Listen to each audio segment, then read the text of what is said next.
به بازار ایران خوش اومدیم. من مهدیارم. بریم با هم دیگه آخرین وضعیت عرضه خودروهای وارداتی در ایران رو بررسی بکنیم.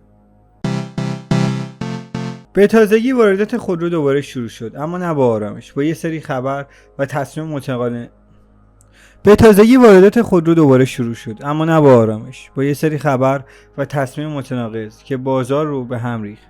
از ثبت نام حساب وکالتی تا قرعه کشی، از ترخیص گسترده تا دعوای حقوقی روی تعرفه ها، همه با هم اومدن و یه معمای بزرگ ساختن. حالا با هم از اول تا آخر این داستان رو مرور میکنیم. سامانه جدید برای عرضه خودروهای وارداتی فعال شد و ثبت نام باز شد. متقاضی ها مجبور بودن مبلغی رو تو حساب بانکی خودشون به صورت وکالتی بلوکه کنن و میتونستن 3 اولویت از بین مدل های عرضه شده انتخاب کنن. فهرست خودروها چند بار به روز رسانی شد و از چند ده مدل رسید به حدود 40 مدل. یه بخشی قیمت قطعی داشتن و یه بخشی قیمت عدد حساب. همزمان گمرک آمار ترخیص خودروهای نو رو نشون داد که خیلی زیاد شده و چند ده هزار دستگاه برای ترخیص ثبت شدن. اما تو بنادر هم هزاران خودرو منتظر گرفتن کد رهگیری بانکی هستن که ممکنه شامل نمونه‌های نزدیک به کارکرده هم باشه. با این اوضاع تقاضا خیلی بالاتر از عرضه بود. نزدیک به 100,000 نفر حساب وکالتی باز کردن، در حالی که عرضه واقعی خودروها حدود 10,000 دستگاه بود. قرعه کشی برگزار شد تا برنده ها مشخص بشن، اما یه پیچیدگی بزرگ مسیر رو تغییر داد. یه حکم موقت قضایی مانع اجرای مصوبه کاهش تعرفه شد و محاسبات تعرفه ها موقتا بر اساس سقف قبلی قرار گرفت. همین باعث شد قیمت های اعلام شده نهایی نباشن و احتمال افزایش قابل توجه قیمت ها بعد از محاسبه نهایی تعرفه وجود داشته باشه. همزمان سیگنال‌های دیگه هم به بازار رسید. پیشنهاد عرضه تو بورس کالا و احتمال تغییر کانال تامین عرضه واردات به مرجع ارزی با نرخ بالاتر، هر دو باعث افزایش هزینه واردات میشن.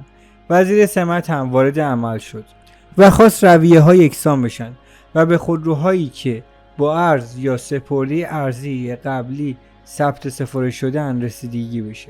اما اختلاف حقوقی بین مصوبه دولت و قانون بودجه هنوز بلا تکلیف مونده. نتیجه هم شد فشار تقاضا، نااطمینانی در تعرفه و نرخ ارز و ریسک انتقال فشار قیمتی به خریدار نهایی. خلاصه ماجرا اینه: دو نیروی مخالف همزمان با هم روبرو شدن. تمایل واقعی به افزایش عرضه و رقابت از یک طرف و عدم قطعیت قانونی و مالی که میتونه تمام تلاش‌ها برای تعدیل قیمت رو خنثی کنه از طرف دیگه. نتایج عملی: ببینید، تقاضا خیلی بیشتر از عرضه است و این خودش فشار سفته بازی ایجاد میکنه. قیمت نهایی خریدار به دو چیز وابسته است: نتیجه تعرفه و نرخ ارزی که برای واردات استفاده میشه. هر کدوم میتونه افزایش بزرگی تحمیل کنه. نااطمینانی قانونی و تصمیمات متناقض ریسک تحویل و قیمت رو بالا میبره و وارد کننده و خریدار رو محتاط یا سفته باز میکنه. پیشنهادهای عرضه تو بورس و تغییر مرجع ارزی میتونن شتاب دهنده افزایش قیمت باشن.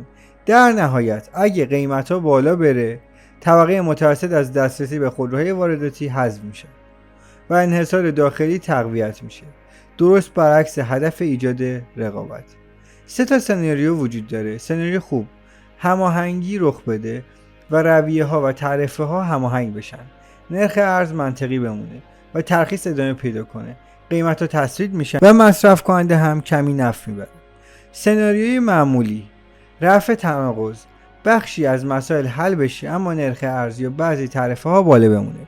خب توی اون شرایط تحویل ها انجام میشه، ولی خرید برای بعضیا سخت‌تر میشه و سفته بازی نیمه فعال میمونه.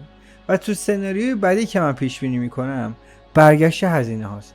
تعرفه بالا با نرخ ارز بالاتر و عرضه در بورس همراه بشه، قیمت ها جهش میکنه، عرضه واقعی برای خریدار عادی کم میشه و سودجوها بازار رو قبضه میکنن.